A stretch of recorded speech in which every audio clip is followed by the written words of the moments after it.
What are you doing here anyhow? I'm just redecorating my apartment. You think you can do it?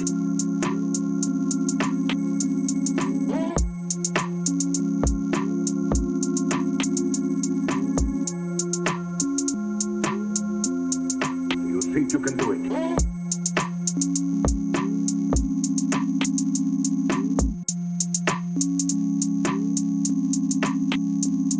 Well, good morning.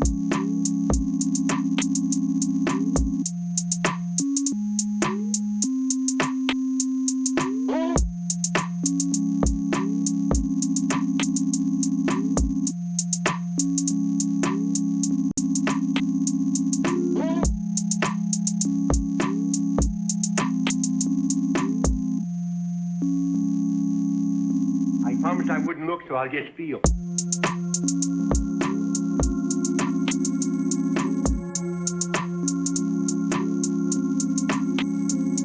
Feel.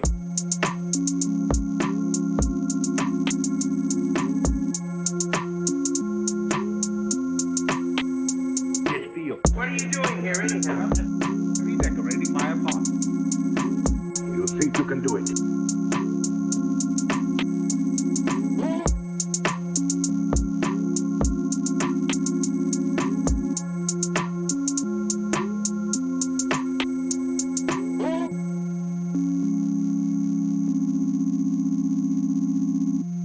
Do it.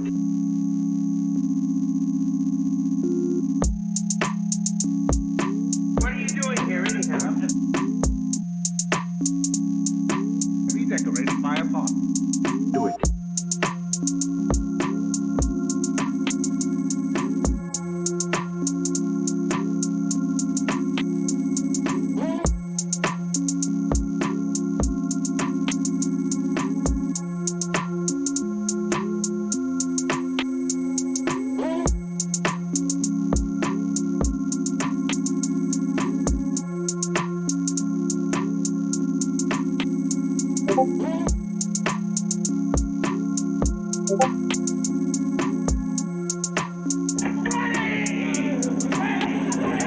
He's on his way here and he's gonna steal a painting! No.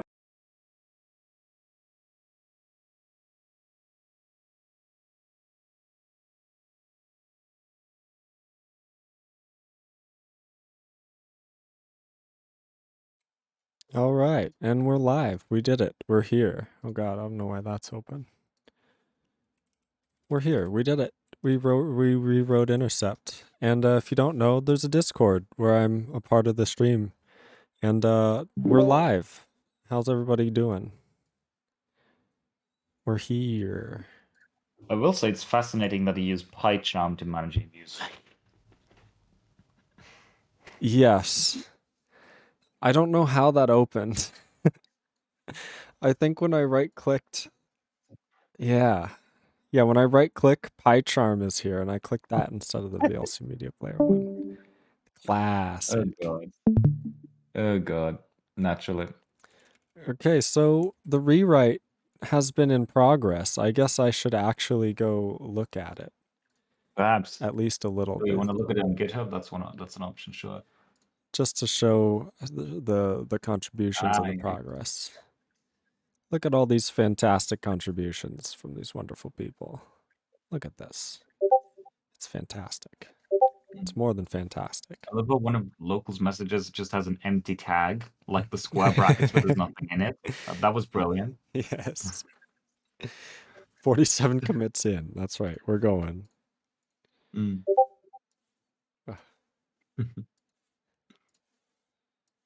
I'll get things set up eventually. I didn't even check if I was streaming properly, so I should maybe make sure it's not a Tazon Day moment.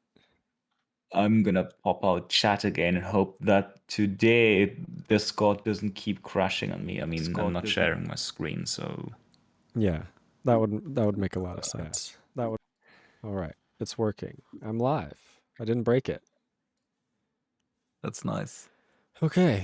Yeah, lots of things have been done, and it's no longer buildable. And we got. We're gonna look at some code. Okay, so in source, there's just one thing. Yeah, that's just the driver. So the project layout is Ah, I've yes. just used my default project layout, which is for libraries with executables. We have an include directory where all the headers go. We have a lib directory where all the library sources go. We have a source directory where all the executable sources go, and executable headers, though those shouldn't really exist. So this just is currently a stubbed out driver. That's all it is. It looks great. So we'll get to implementing the driver once we have a working parser, because then it makes sense. Because currently we don't have anything to run the driver on. Like there's nothing to do yet, because the parser is done, so you can't do anything with it. So the language of intercept is now going to be a library. Yeah, the Where- entire compiler collection is one library. That also includes all the Laia stuff. That's all in one library. Yeah, which makes sense. If it gets to like if there's like tens or hundreds, then we may want to split it up, but I If don't it gets think it too big, we matters. can always split it up into multiple libraries. And it's also a static library, so there's no like export everywhere all over the place that you have to do in Windows. So Which is fantastic. Mhm. So yeah, it's gonna be a library, which also means you'll probably be able to parse intercept and like get an AST out in your own Yeah. programs. So that's something to think about if you want to make tools for intercept and for Laia. Laia. One of those. Laia, yeah. Laia.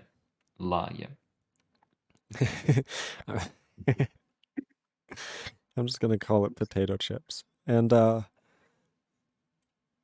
basically, there's gonna be 2 languages now. It's gonna be a compiler collection. It's gonna be beautiful. So let's take a look. Where are we at? We should see. Okay, Probably they're not look at the here. directory first to get a grasp of the project structure. I mean, yeah. That's what I was kind of doing down here, I guess. Probably at include, because that has all the lib just has implementation files for some of the headers. Why have we split it in this way? So we have 3 parts basically that you have to go one directory up for it to make sense, though. There we go. The LCC directory is like the core compiler middle end / backend. That's where things like the IR go. That's where the optimizer will go. That's where CodeGen will go. And then intercept is the intercept front end up to basically IR generation, and Laia will be the Laia front end. So intercept will include some of the LCC bits for the Yes, IR. and LCC also has some common utilities that both can use. Okay. That's So probably basically, what utils is. LCC is LVM, and intercept and Laia are clan, my. sort of. And that's the utils header. Everything goes in here, like a bunch of standard libraries, because this is actually a pre-compiled header. So we don't have to repass that in every file. Nice, yeah. So a bunch of, if we need to use a standard library header, we'll probably put it in there. And it also has common utilities, but there are some other headers that define utilities. You're probably in the intercept AST file right now that defines the header. AST. Why is Yeah. this not file name? I have no idea. I didn't write that. Local did. Local. File name. Local is typing. Local is typing. I think I copied things wrongly. It would Ah. seem so. I'm gonna do file name and see nothing's gonna break. No, they don't. I Yeah. hit it. I hit it Probably not. purposefully. Local. Probably nothing is gonna. And someone's King Buns is asking, the front end generates the AST nodes, the LCC makes IR from the nodes. No, because the ASTs for Laia and intercept are different. So the intercept front end generates IR, and then the LCC processes the IR. So the ASTs are different. Yeah. And the type checking. And a module is just, this is a front-end module. It's not like a back-end module. That's just where all the AST goes, basically. So this isn't what gets serialized or anything. No, I mean, if we ever... actually, hold on. This is, right? Yes, this is what gets serialized, but it's not are. like where the IR is stored, is what I meant. Yeah. This what isn't gets the serialized. context anymore. No, the context is a different thing now. That's an Yes. LCC. Okay. So basically, LCC is going to statically link to all these, and it's going to be the same where we kind of have a main file that just goes and calls the parser, then the type checker, and then code gen. That's going to be the driver. Yeah, that's currently stubbed out. Exactly. Yep. And then currently we're just working on porting everything. Yes.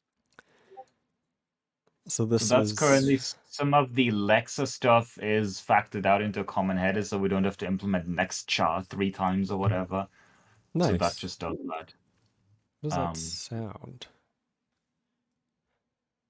I'm going crazy today. That's probably the answer. I've just started It hearing might be noises. just my Discord notifications from local typing the entire time, and I can't do escape on this channel because that closes because normally you can press escape to just mark messages as read, but if I press that, it closes the thing. So Okay. brilliant UI design Discord. There,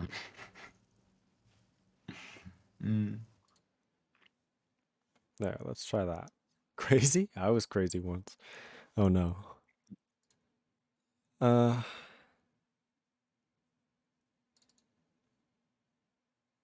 Oh, this is like a generic attribute? I have no idea. I haven't used that yet. I'm probably going to split that up into things, though. Yeah. Again, this header is just it's done-ish, but not all of this is used yet. So also all the symbol stuff I might refactor because local was working on that where I was working on the IR, Yeah. and he just copied most of the stuff over from the old code, but he doesn't know the old code base so well, and there are some things that need changing. So currently there are just some stubs here and there that'll get cleaned up, as he is currently also saying. Yeah. So this, I presume, is the type base class. Yeah, so we have the type base class, which looks like just a location and a kind.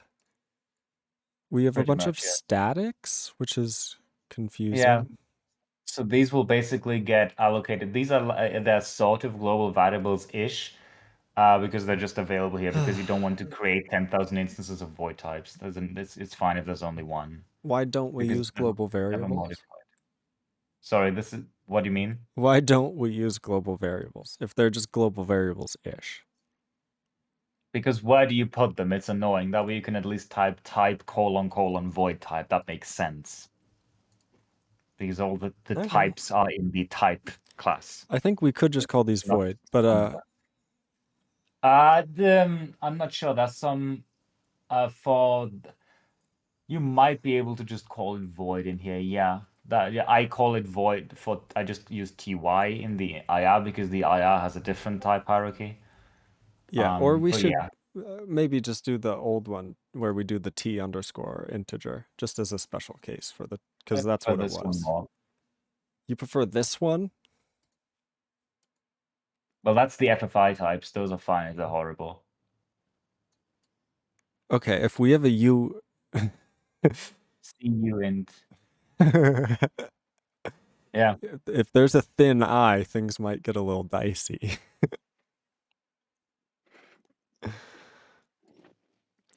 I'm such a child. This all looks horrible, to be honest. The underscored stuff, yes, probably. Why are there underscores? I wasn't actually using them in the IR. We can change that later. I've turned shadowing off, so we can probably also remove the underscores. Actually, yes, that's a good argument. There are underscores because we have a name function that returns the name, so we can't also call the goddamn field name. It's a shadowing problem, basically, yes. Otherwise, we'd have to write get name, and that's worse. So C++ doesn't have properties, so there is no good way of writing this sort of code. Yeah, you're right. It's just not.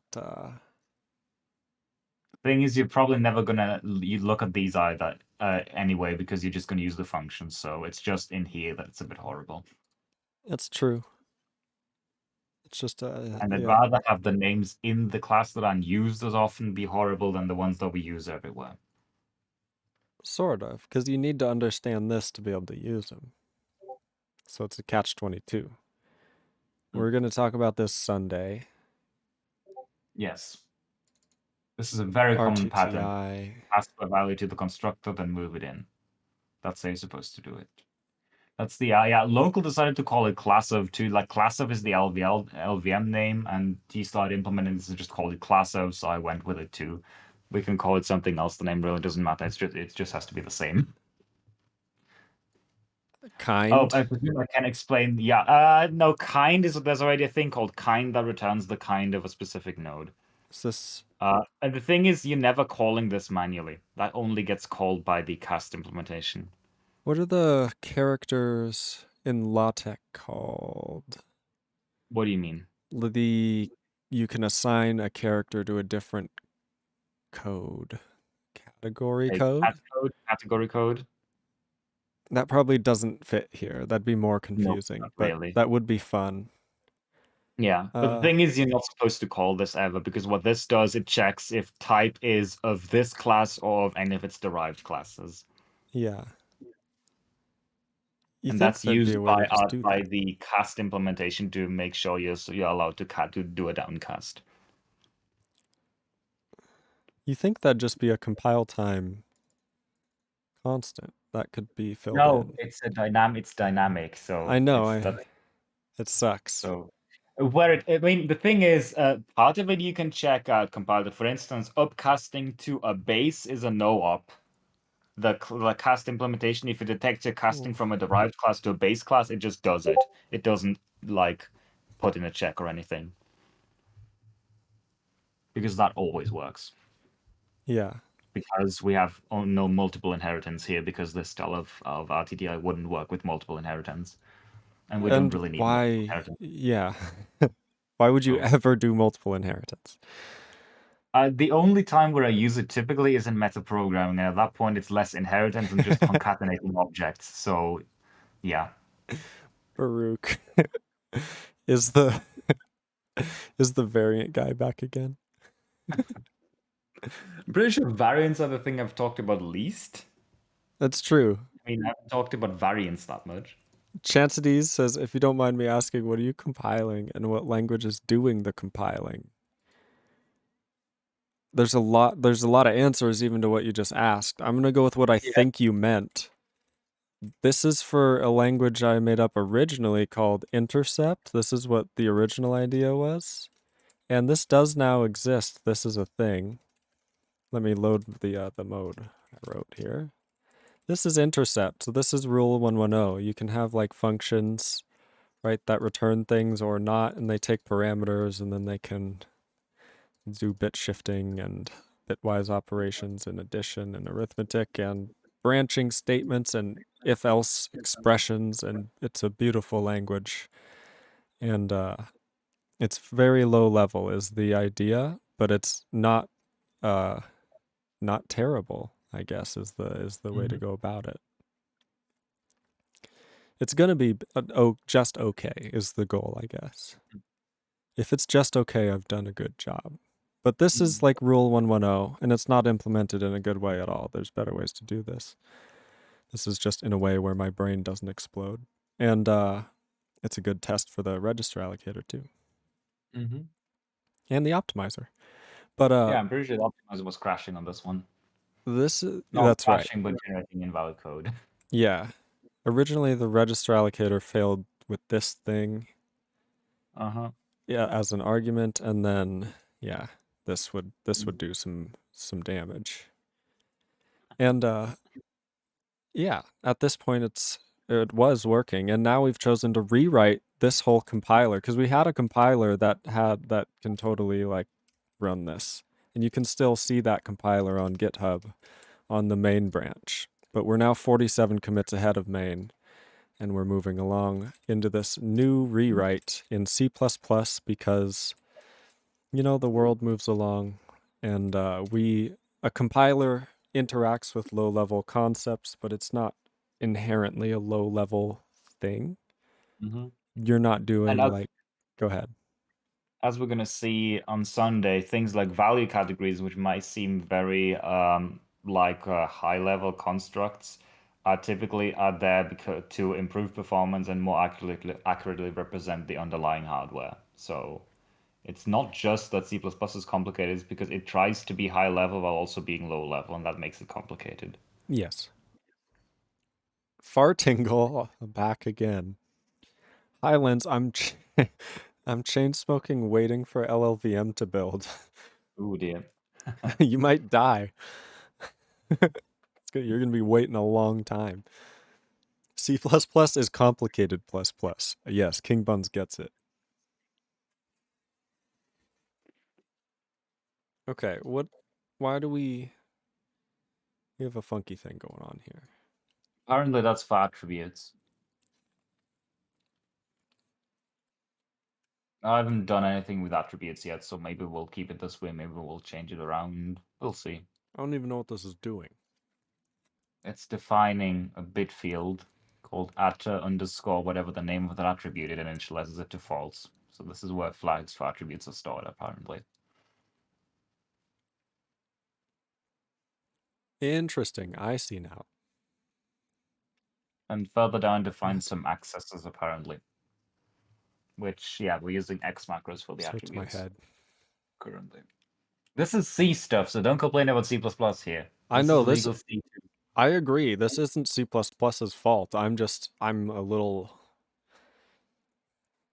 Oh no. It's What? happening again. I is never used, right? I is used somewhere else, I'm sure. But yeah, you have to give it some name. Yeah. Ooh. Because you need the second argument, not the first. It's late on a Wednesday night. I'll leave that for awake me. Fartingle praying for your lungs. That's right.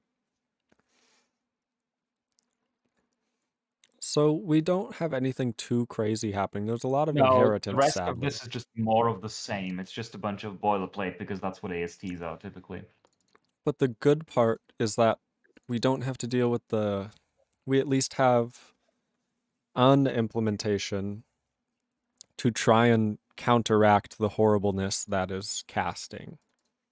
Yeah. And derived types. I'm not sure how much I'm using it already in the parser because I haven't done that much parsing yet. Oh, that's fine.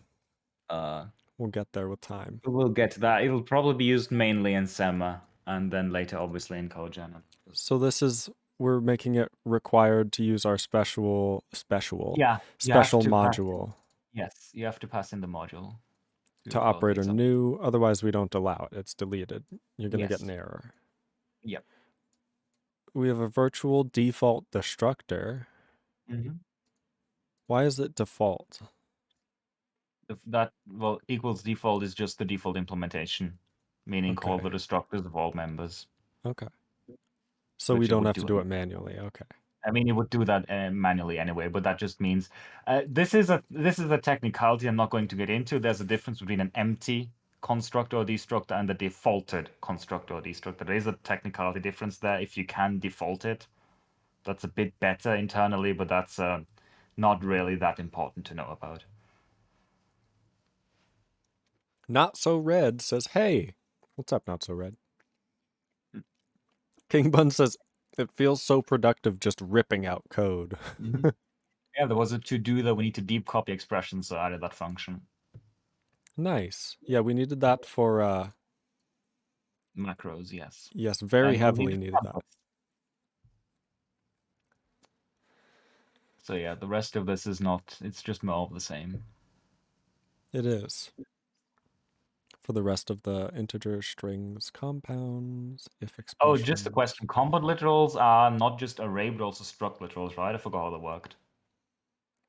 Yes. Oh, they're just array literals. Okay.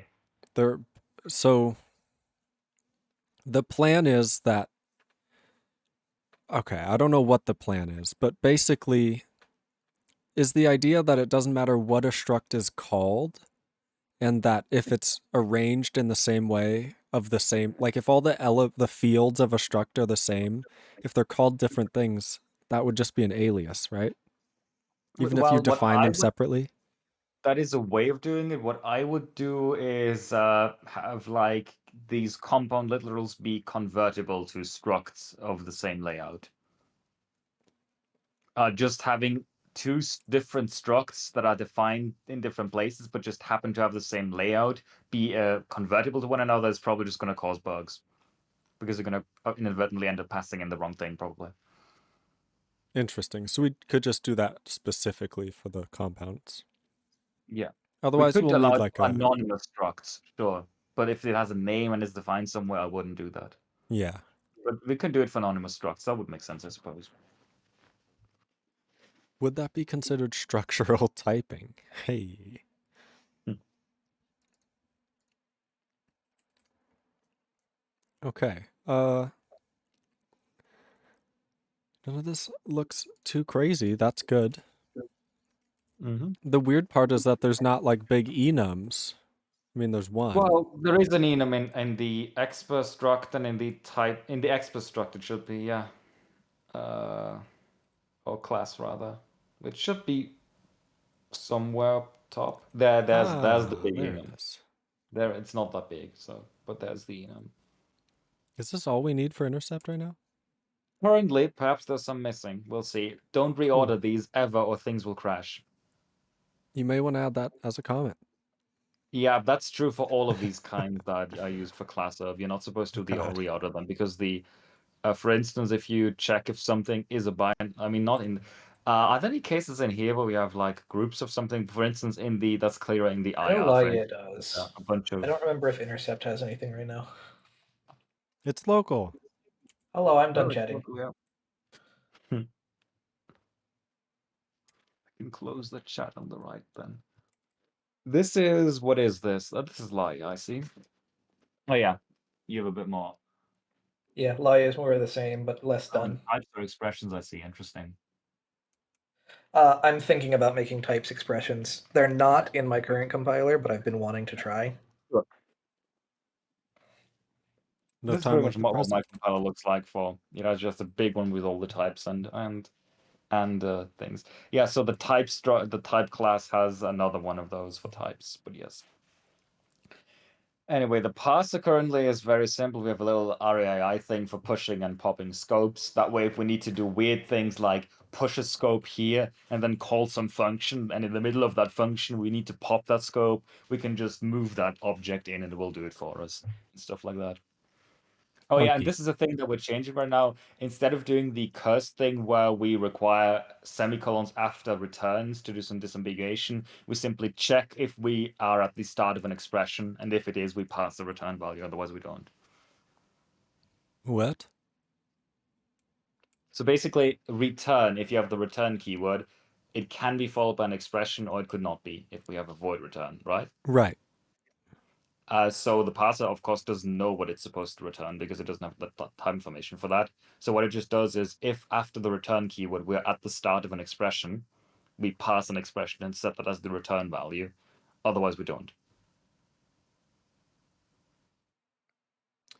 That's I don't get it really. either. There's a reason we didn't do that. No, but it works fairly well. It doesn't, though. Because look, if I do blah is an integer equal to like 69, if blah return, otherwise blah is equal to 42, this is going to get real funky. Yeah, you'll have to, we can like put a warning about this somewhere, but you'd just have to put a semicolon there. Yeah, that's why we required it before. Well, the problem is that leads to some really cursed code. Like you can look at somewhere in some test where it says, I think, return or something, it ends up being very unintuitive to write. Because you That's also okay. require the semicolon if the thing after it clearly doesn't start. I mean, we can do the just for return, we can do the opposite and say we don't require the semicolon if the thing can't start an expression. We can do the opposite. Because otherwise you end up having to write if blah returns semicolon and then an else or something. And that's just horrible. It's very unintuitive. The only case that would happen. Though I can't think of any other common case. Now, for instance, if you have a closing parenthesis, a closing curly brace, there are some other cases where that can happen. So what we can do is we can do the converse just for return. We check if we are not at the start of an expression. We could do it that way too. What does not at the start of an expression mean? Does that mean you're at a semicolon? a token that could not possibly occur at the start of an expression. For instance, else. You can't start an expression with else. Or with a closing parenthesis. Huh.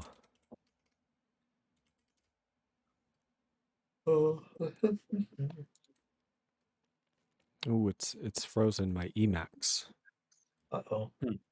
What have you done with It's your not evil? that big of a file, so I don't know why. As But much it's- as I don't like Visual Studio Code, it hasn't choked on anything. It's been the plugins that are the problem. Well, that's the same case here, if you want to argue that. Yeah. If I didn't have any plugins running in Emacs, it would be using 30 megabytes of memory. It's ClangD that always freezes. Yeah. See? ClankD just crashes and doesn't freeze for me. It does that sometimes, yes. So anyway, this is the parser. I've used this result type here. You can check the implementation of that. That's a monadic result type. I love No, Monad. I was looking at some specific. What were you going to look at?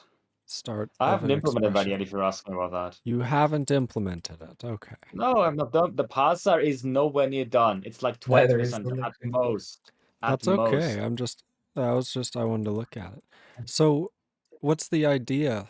So you're just gonna basically say like if token is else no. How many That would be places the are we gonna option. use this? Sorry? How many places are we gonna use this?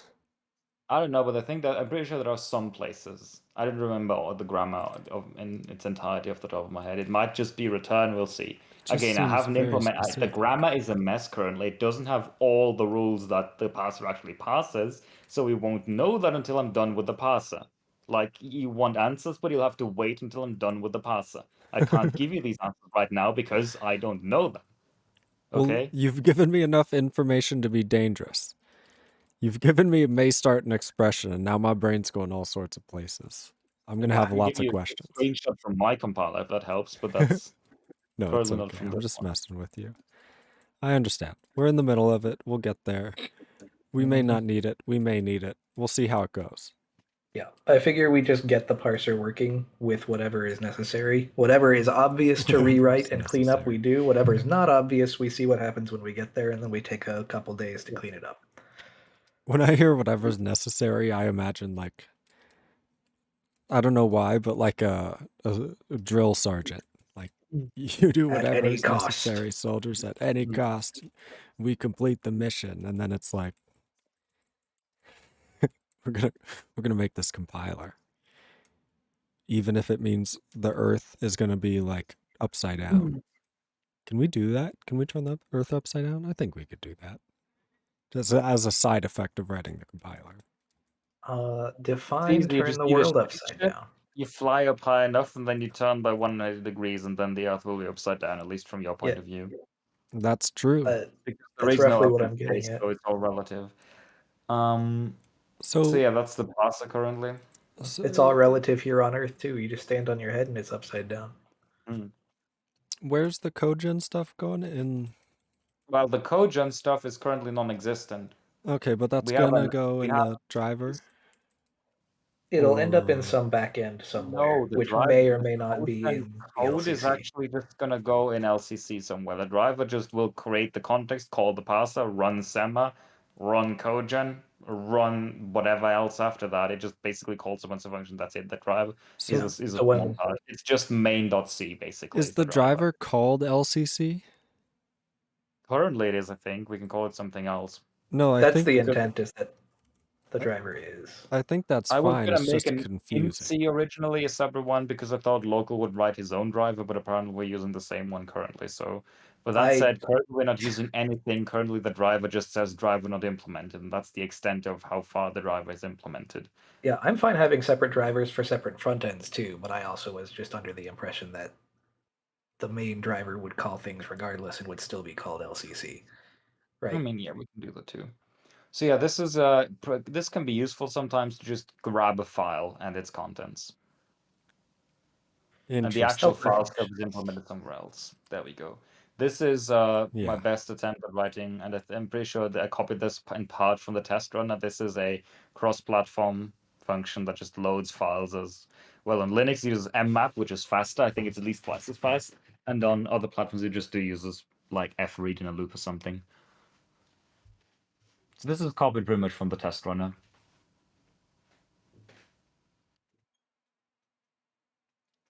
Very cool. Very cool. Really cool.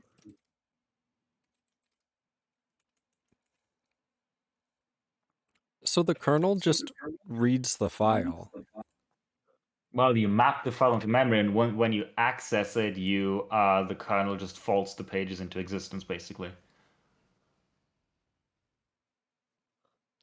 Page faults. Well, you try to access the page, it's not in the TLB, it has to load it, whatever. But it just does a mapping, and then when you access it, the data gets loaded from disk. More or less. Fantastic. I don't Yeah, know I the see. precise semantics of the internal implementation of mmap on Linux. They're using, But and I was just thinking about it. They're probably using the page fault handler to Yes. determine, oh, they're reading this region of memory that we gave them with mmap. So we're just going to fill in this because, and then there's probably some complicated cache they have. Or I guess it may just be a one-time read, but I don't know.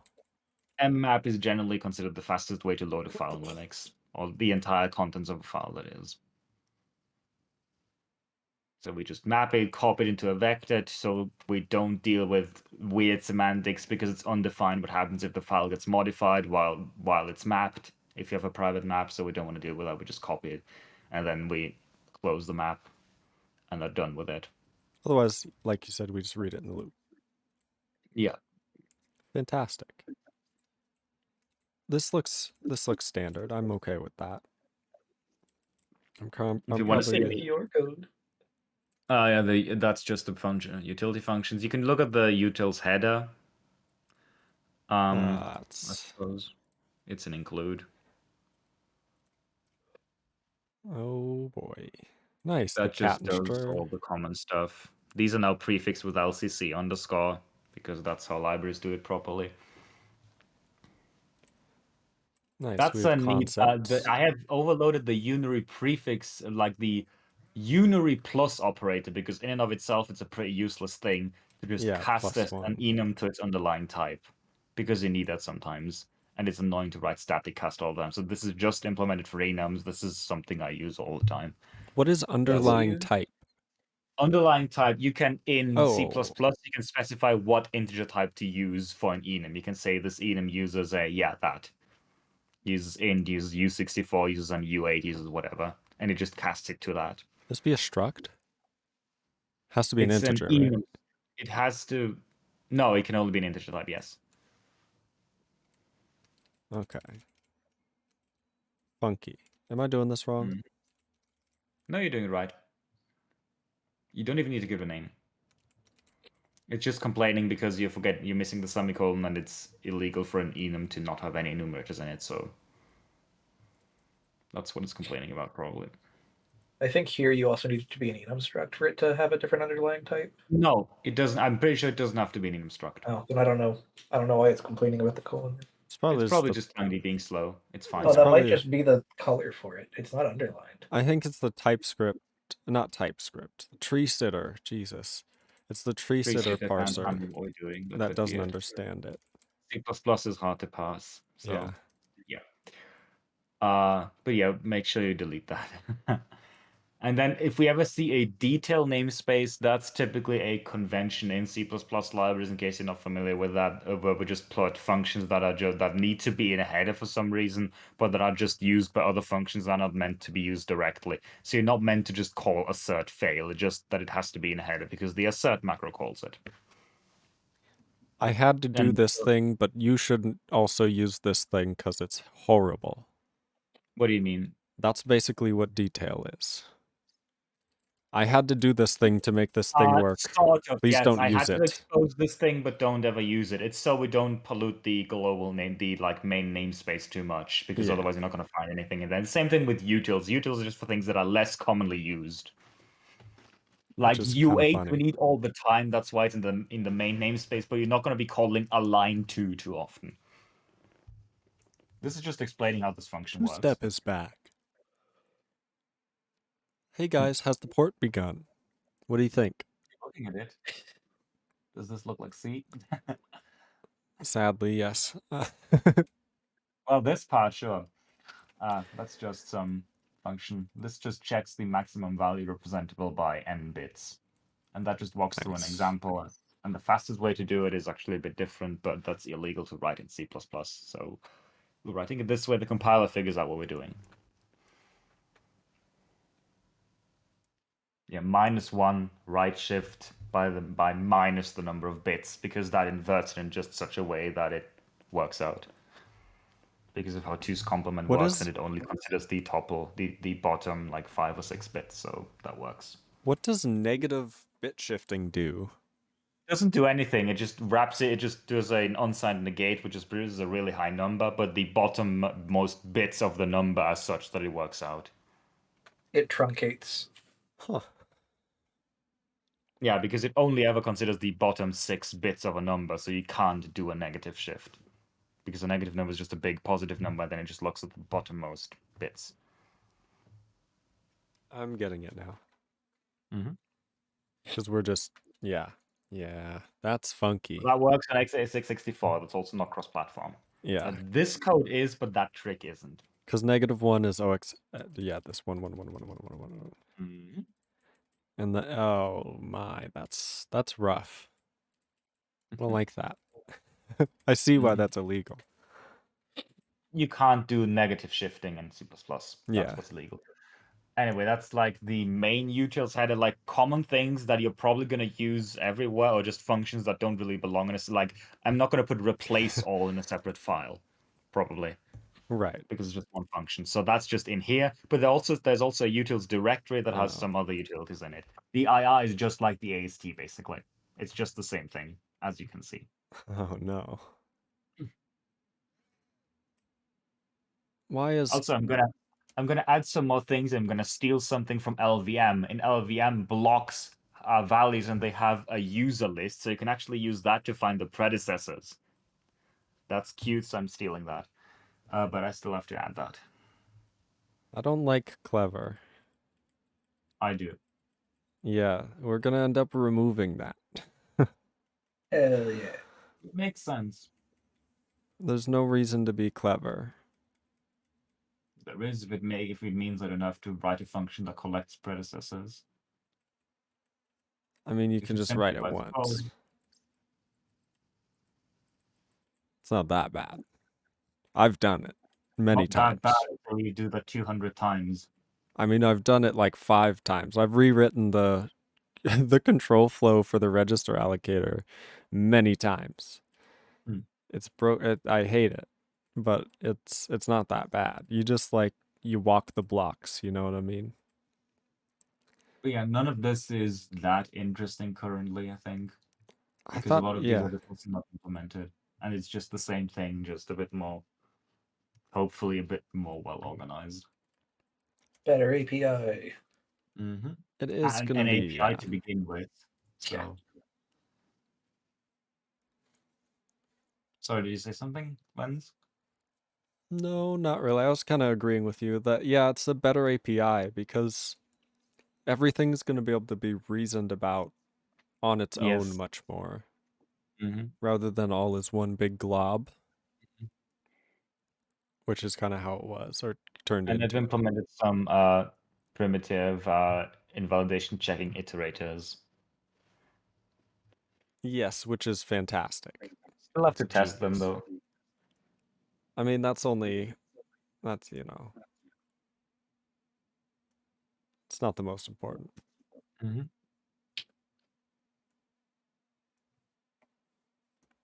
Tests are for like, Yeah, the we have last 10 signed and seconds. unsigned remainder now because and division because Laia needs that. And it's the sensible thing to do Mm-hmm. because they're different things. Mm-hmm. Like I on a don't think we had CPU. unsigned numbers. We have unsigned numbers yet in Intercept, so that wasn't a problem. We have Or byte. did we add them? Not. Yeah. Hmm.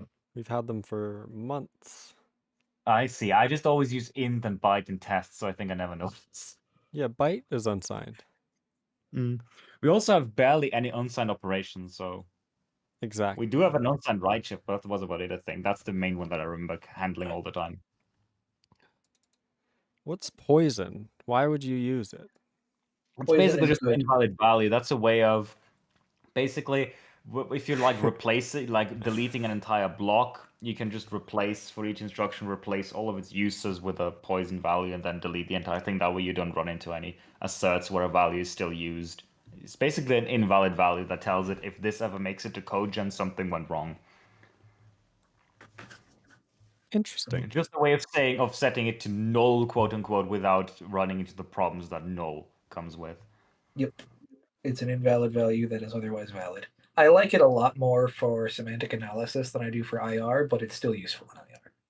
In SEMA, you use poison values to prevent duplicate error messages, like, oh, I've already reported an error for Yes, this expression, but I don't want it to yeah. cascade to every other expression that uses it. So you mark it as poison, and then if you have an error on a poison expression, you just don't report it. Sure. That's a good idea. We should probably do that in SEMA. Yeah. What how would a single expression generate multiple errors? The problem is that expression is used by other expressions, and those other expressions error just because the inner expression error. And you get like 10 errors in one expression, but the only problem is the only error is you mistyped the variable or something. And you don't want that. Mhm.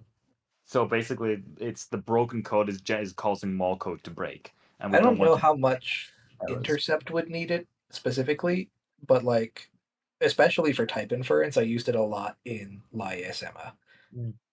Because if I don't know the type of a variable, I don't want to start reporting like bad overloads or something. But if you're in C, you're always typing the type of a variable, so you can just assume that from that point on the variable's type is correct. But if I type var a equals 10 and 10 for some reason has an error, I don't want var to fail out on everything else because it failed to infer. Yeah, you're just gonna get a bunch of useless error messages. Anything that can cascade beyond just its own scope should really be poisoned. But I guess overload resolution is one. If you fail to resolve an overload, you don't want to fail on any of the other surrounding code.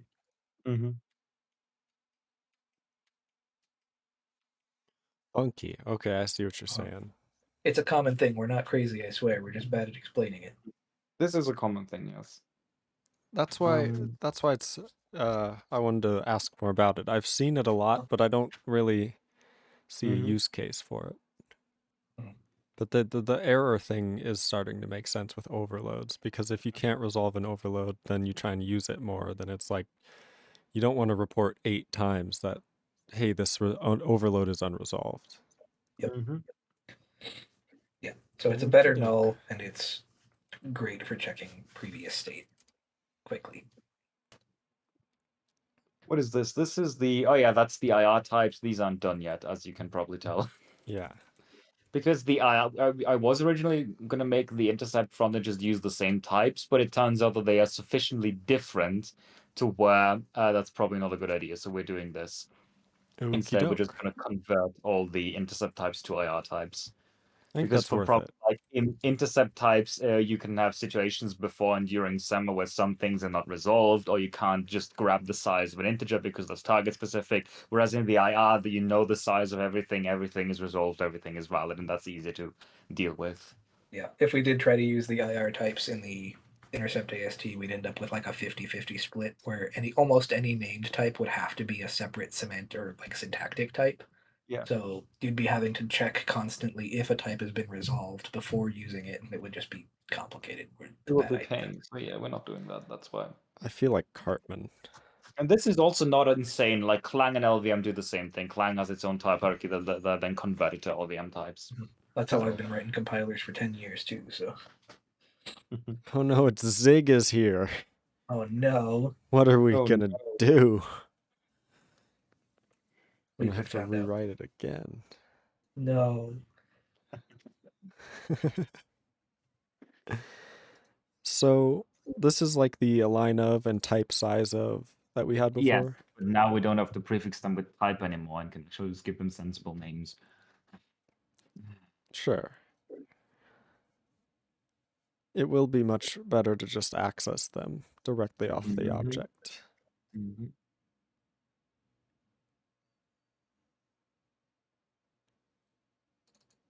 So are these? These are like the built-in types, if you will, so that we don't need to create a void type. We can just access this one. But they're And not what I'm also going to do initialized. for yeah, well, we can't initialize static variables in line. A They static have to member go in the C variable. file somewhere. You have to put in the C file because of ODR problems, unless they're const or const expert. So they're going to be initialized somewhere else once we add that, probably as part of some startup code. What was I going to say?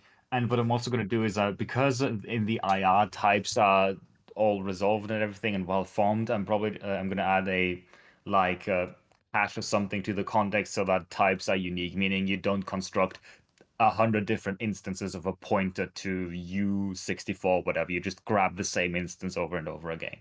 Otherwise, we'll just be, because you need to create so many pointer types all the time, it's horrible if you just create a new node every time. So we're going to cache the types. But these are in here because they're just easier to access that way. And you need them all the time. Okay. Yeah. The alternative is creating an entirely separate context to store those as members and Yeah, calling functions to get them, which is doable and probably better for like a consistent API, but it's not necessary. Ret. Get the return type of this. Oh, it's a function type. Fair. Can probably call that return type. Return type is the name of the member. I can't call it that. That's why I use my underscores. I mean, this is a good use case of the underscore. I'm telling you. Sure. You can use the underscore then. That's an You option. never need to look at the private members if all they're doing is being constructed. So you can just make them as ugly as you want. We're getting into the custom formatters. I just got flashbacks to format.h. You can't do this to me. Yes. This is just a partial template specialization. We could talk about that sometime. How that works. Yeah, partial template specializations. Those are fun. See, I do know what that means. Roughly. You know. Yeah, I know what it like how to write one and what it like does. I just don't know how to describe it or like what it means. Yeah. You basically take a template and you're like, for this type, do this instead. Which is fantastic because you can just like make little bodges. The art of the budge. So do we? Diagnostics? The way these work, a diagnostic is a struct. If you Oh. construct one, it creates one, and the diagnostic is issued in the destructor. That way you can pass them around, and you can also, for instance, that's not implemented currently, but you could, for instance, attach a note to a diagnostic that's printed before it or whatever. It sounds complicated, but it's pretty useful, honestly. It's also convenient to deal with because the result type, the built-in result type, always stores either some value or a diagnostic. So in the past, for instance, you can just write return error, and that creates a diagnostic, creates a result type from it, and returns that all in one line. Do you think it's very easy to deal with. Do you think your brain always worked this way? Like how do you figure like RAII is such a it's always so cool when I see it. It's like, oh yeah, you can just do that in the destructor. I will say this I stole from Clang. Like a lot of other things, Clang does diagnostics this way. They are printed in the destructor, and I found it clever, so I copied that. See this? I don't like how most RAII is implemented, but stuff like this is just so convenient for very little bad. Yeah. It's not like that I reinvent the wheel and come up with everything. It's just that I've seen a lot of C++ code. That's and fair. I know common practices and things like this, and cute tricks, as I call them, if you will. Yeah, this is such a small bit of code that has such a wide reach across the compiler that I'm totally fine for the extra convenience. Robcode123 ICXCIHS, thank you so much for the follows. I think we've got forwarding everywhere. We're going to explain that on Sunday. It's like, I don't know what it's like. It's not like anything. Forward is just kind of made up. It makes sense once you understand everything else. That's the problem. You have to understand everything else first. Yeah, and everything else just makes sense until you understand forwarding. It's simple. I would say no. No, it's really one way. You have to understand like L values and how moving is implemented, how it actually works to even begin to understand forwarding. I don't know what it is. Well, we're gonna talk about that, but not now. We don't have the time for that. We have less than no time, in fact. We You're have late.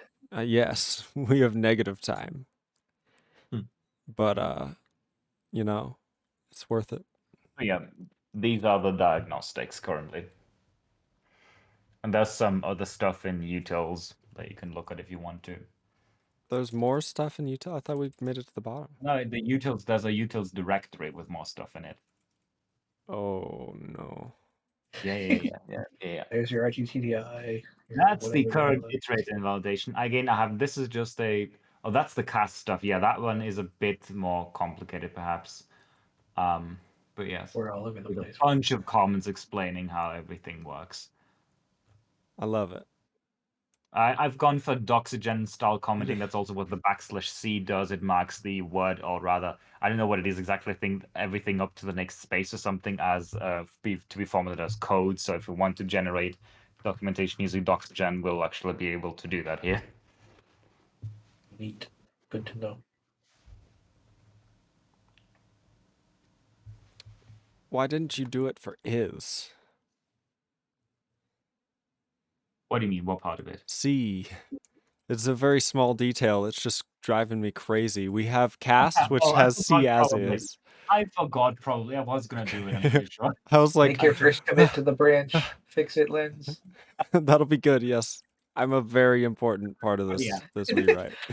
Yes, manifestly. But yeah, this is. Oh yeah, sure. As in cast There we go. in alphabetical order, ideally, but sure. I like sorting things in alphabetical order. I know I'm very Sometimes it's not aware that these useful. functions aren't here, but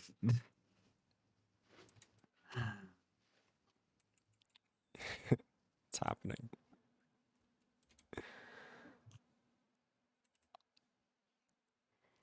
It asked me to if I wanted to save that file 3 times. rip. Oh, 4 times. It asked me again. Maggot is drunk. I typically just put utils at the cast changes. as the tag for anything in utils. No, this is a good tag. That is better than an empty tag. I will say that. Leave me alone. I don't tag things. I forget. Yes. I'm just gonna do minor. What you said utils? Utils, I just write utils typically. I wouldn't even do /minor, but sure. Sure. And then I'm gonna say very important changes Sure. that I like it, affect the trajectory of everyone's lives. Good. That commit message is a bit long, but okay. Yeah, I know. Leave me alone. I could do. I know it's Just very important changes. How about that? I kind of like the simplicity of that, and then you go to see what it is, and it's it's pretty good. Okay. It's pretty good. I hope somebody bisects the compiler one day and they run into this. Yeah, make sure to push it. Push it. Don't live in I'm scared. I wanted to dry run it, but this is live, baby. We don't do dry runs. There we go. 48. I'm so important. Okay. I've contributed. I've contributed. I swear. The actual implementation of the casting is a bit dry, and it's a bit. You have to wrap your head around all the cases. It's basically just a. But you can look at that if you want to, but you were already there. You just need to scroll up.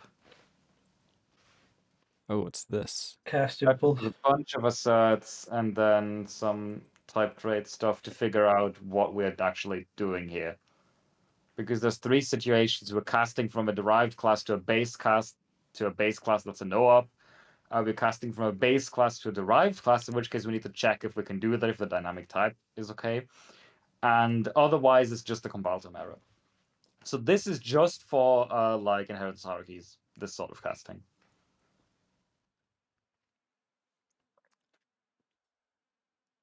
Is this a runtime error? How's it a static well, assert? I'm It confused. depends.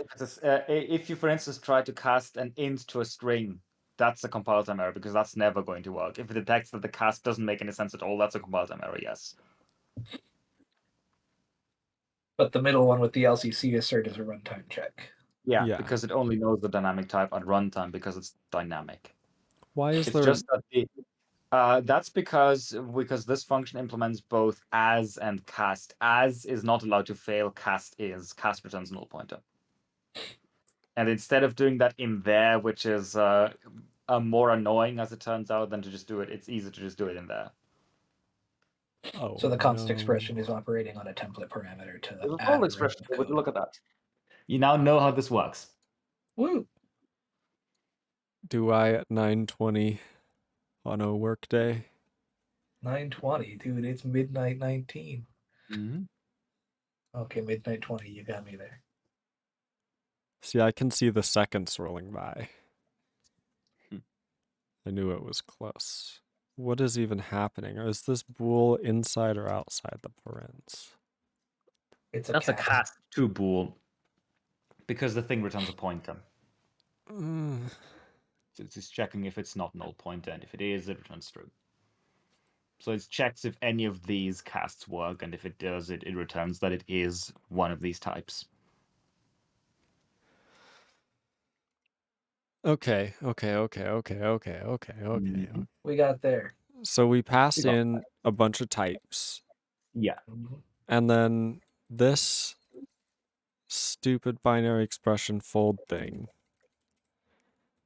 We're basically saying map or Mm-hmm. to a list of this Also, is types. This call to detail cast impl should really just call cast probably, because that's the semantics of that. But I can fix that later. It's not that Not a big important. deal, yeah.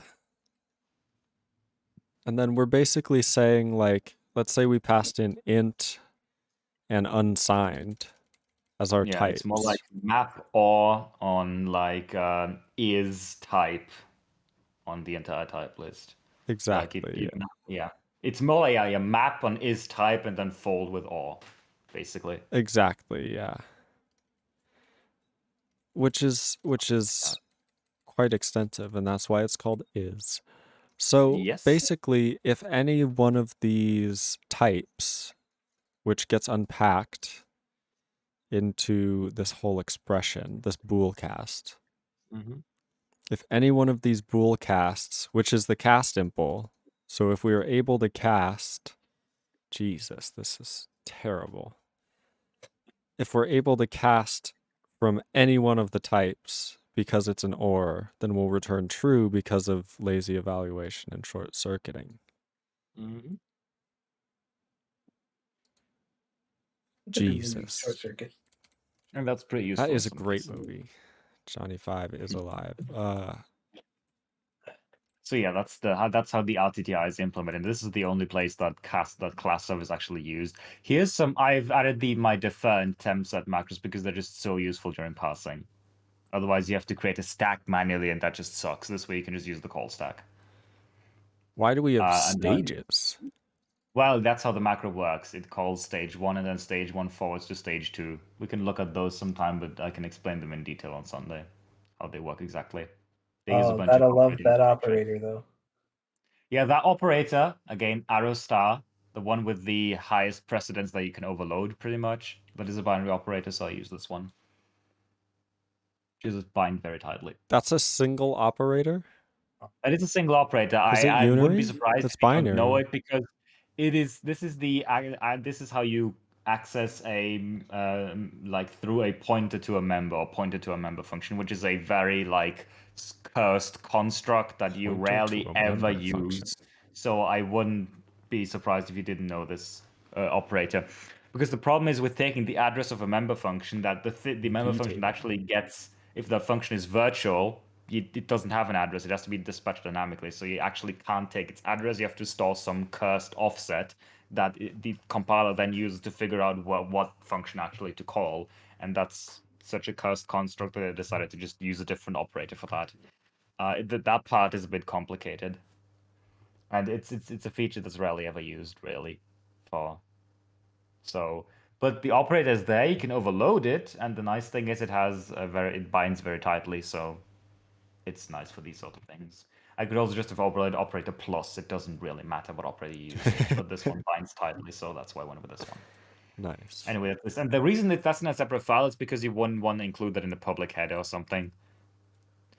So what is this? This is more like Haskell. This is a monadic result type. Well, there's one thing that makes it monadic, and there's a few things about this. Well, yeah. This we'll get to that. That's for the monadic part. Basically, if this is used for pointers, then by default you're not allowed to construct one that stores null pointer, just so we can minimize the use of null pointer. If you at least not with a destructor, if with a constructor, if you really need a result that contains null, because you just need to declare it and then assign some stuff to it, you can call the colon null function to create one. But you're not really supposed to do that, and you have to be careful when you do it. So this is just so you don't accidentally create one that contains null, because like null pointers are horrible to deal with. I feel So- like bit flips from the sun are more common than C++ changing. So yeah, and this is just again, most of the requires clauses are just either to check for this null pointer stuff, and also one that, yeah, if you have a result of void, which sounds a bit weird, but it can be useful sometimes if you just want to Right. check, did this operation succeed or did it create an error? But I don't have any value to return, so we just use result of void, but you can't create a value of type void, so there's some cases to make sure that you don't What? try to access the value if it's actually void. Yeah, can you go back? How does it make sense? A result of void? Because result is like I return a value or I return not the Result value. stores a value or an error, is the way Right. it works. And sometimes you just So- need a way of saying, okay, this operation succeeded or it failed with an error, but it doesn't really return any data. So I have no value to put in the result. So we just use result of void for that. But you can't create a value of type void, so we need to make sure that we don't try and accidentally do that. Is You it can like also not no comment- discard? Sorry? Is it like no discard? Is there a reason that we can't just put int?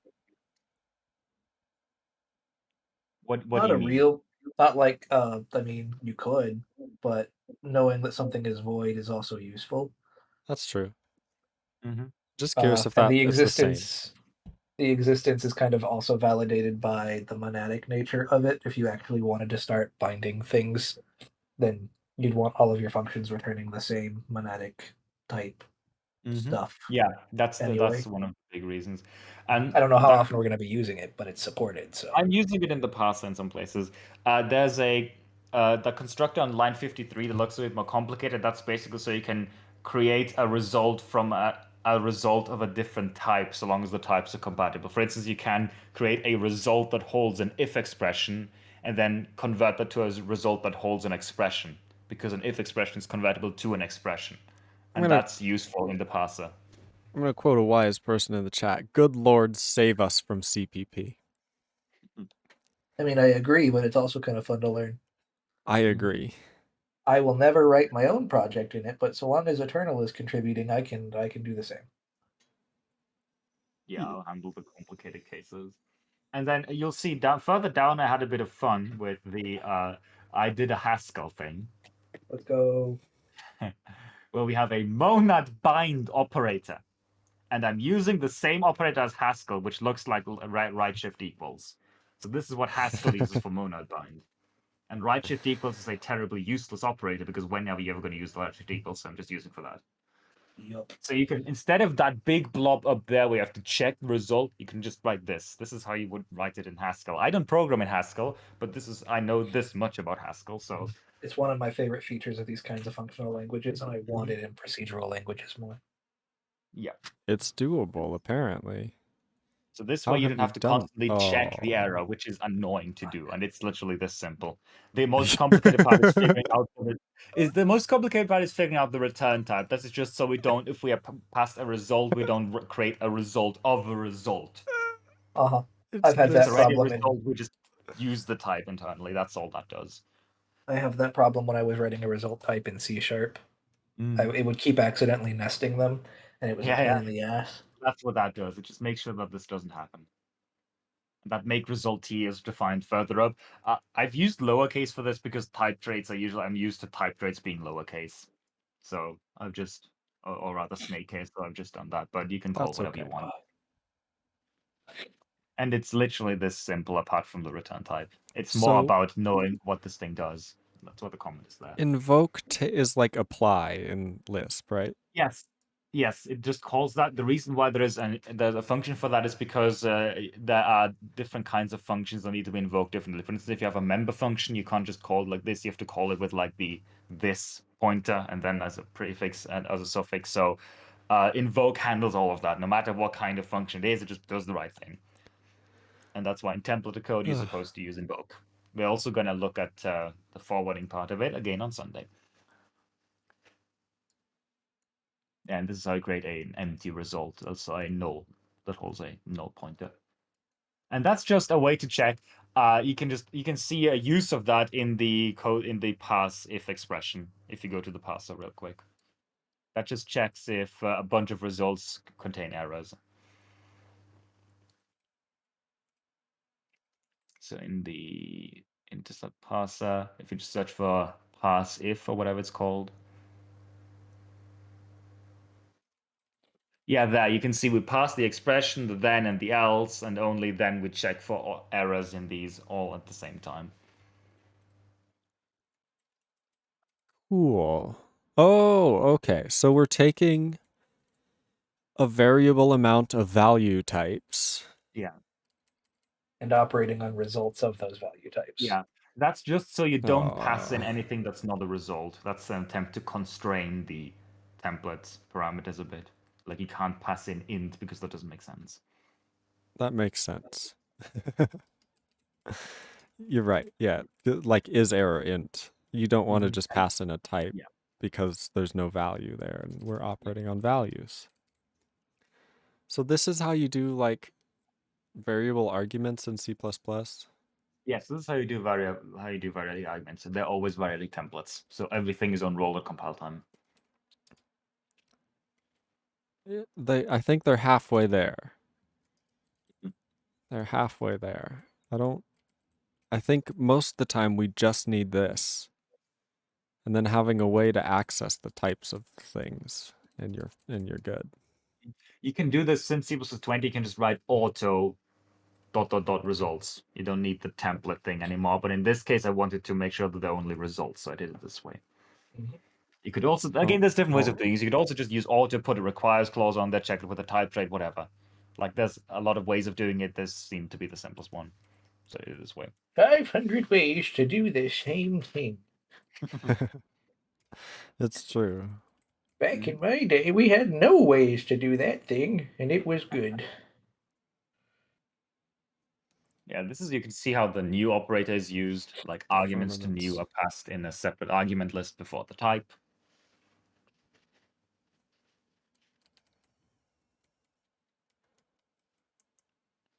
My brain So- still hates seeing that the Instead of module is .value, you can also dereferenced. use the star operator. I added that later because it got annoying to write .value. You can see it on line 248, where I'm doing the same thing for expressions a bit further up.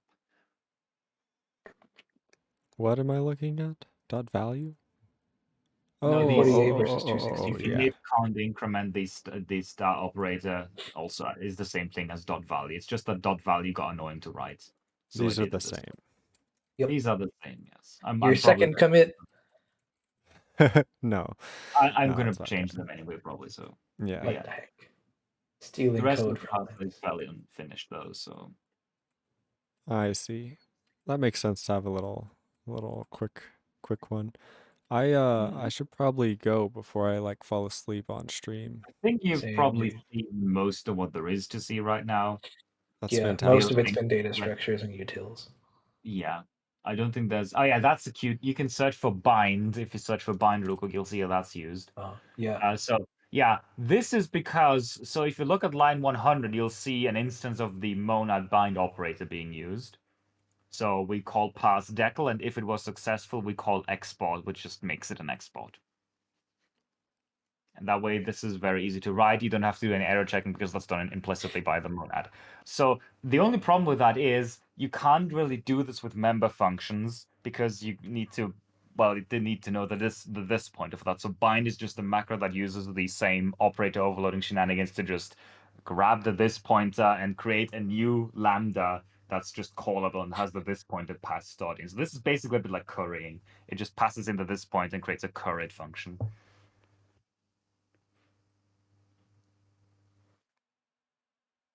And I put this in the parser header because that's we can also put this in the result header if you want to have it in there. I've put it in here for now because that's just something I'm experimenting with.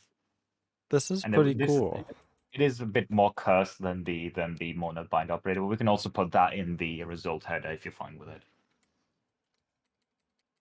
I mean, if we were to put it in the result header, would we Or want in to the make it macro more header, rather. generic? It probably should go in the macros.h header. Would we want to make it so that we could bind on anything? Because if it's only binding to the parser, then Okay, yeah. In this case, the thing is that's probably why it's also in here because you need to kind of you have to write ampersand parser colon colon. So what we Yeah. can do is we can make a generic function that omits the parser colon colon. So you'd have to then write parser colon colon whenever you bind, but Yeah. that way it would be reusable. That is definitely an option. If I just hard coded the parser in here simply because I'm only using it in here in the parser, but we can definitely template that. That's yeah. not a So you're problem. saying like So you'd have to write then, yeah. So why don't we need bind up here for export? Because it's not a member function. If you scroll up, you'll see it's a lambda. Oh, okay. I was like, these seem the same. so like that instead, maybe, or There you go. It's making sense now. And the problem is that syntactically, you can't take the address of a member function unless you write ampersand class name colon colon. And that gets annoying to write. So that's why I made the macro. That's what the macro is for. That makes sense. in the voice text chat, is that what you were talking about for a generic macro, or? No, I would that would get annoying to write too. Probably if you need to pass that in, that looks a bit. I think if you just write bind as a separate token, that looks a bit better. I would just do it like this and have you write the T colon colon yourself. So just like that. It's a dual. Without the parameter, obviously. So just like this, Yeah. actually. Yep. Heard. I think syntactically that's a bit cleaner. And if the type name is too long, you can always use a using directive and make it shorter. Or using declaration rather. Declare an alias. Wacky. Preprocessors are funky. Funky. Anyway, everybody, thank you so much for watching. I've appreciated you. We went through the whole what's been rewritten in 2 days so far. There's going to be a whole lot more to go through, so be sure to stay tuned, hit that follow button, go to all the links. There's a Discord where I announce every time I go live, and I'm also in the Discord right now. You can just join the stream, be a part of it. Come in. It's us. It's us. It's us. Mm-hmm. And yeah, come be part of the thing. Do the thing. Hit the button. Start on GitHub, and also there's this funky YouTube thing. If you go to youtube.com/LENSR, you don't even need the @ now. Look, it goes here. How fantastic is that? And yeah, check it out. There's VODs of every stream I've ever done. There's a whole bunch of them. And yeah, the rewrite has now begun. Welcome to Hopefully the we'll get jungle. more streams with you programming again, but Definitely. I Sunday miss should be. those days. Yeah, well, Sunday is gonna be the value categories explanation. It's gonna take at least an hour, probably. So I'm hoping like no. a 6-8 hour stream have- Sunday. I was gonna do it in Godbolt, but it got so long that I thought we would format it as a LaTeX document, and I have now. And now it's at 19 pages. It's done now, but it's 19 pages. God. Why did we? Oh no. What have we Like, started? End the stream before he writes another 20-page document. This is not even. It is in depth, but it's not like standards level in depth. So we're not even going to go God. that low level because that would take. I was going to do that as well, but I already had like 5 paragraphs on that, and I wasn't near even starting really. So I decided to not do that. So this is the abridged version. If Yeah, you we will. won't do that till Oh, like no. next week. I'd have to write a book about value categories to explain everything in depth, actually. So this is 19 pages is enough, I'd say. A pamphlet. A slightly larger than It's average. like pamphlet. 19 pages, 12 points, and 2 centimeter margin on A4. So it's not even like LaTeX pages. It's like a small margin.